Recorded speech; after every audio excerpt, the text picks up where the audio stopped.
How to delete notifications on Facebook. Hello everyone, I'm here to guide you how you can delete the notification on Facebook.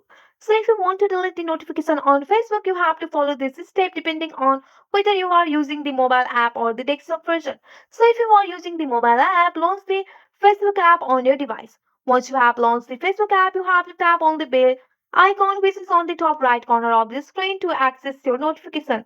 Once you are here, you can delete your notification individually. So there is no way to remove the notification at once.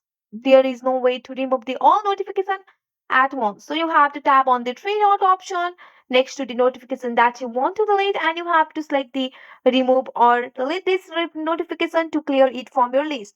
And after that, you can also undo the notification, and here you can see the delete this notification here.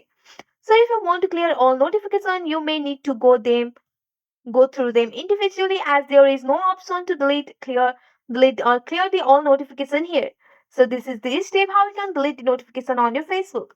That's it for today. If you like this video, please hit that like button and subscribe for more. I will see you in the next one. Thank you.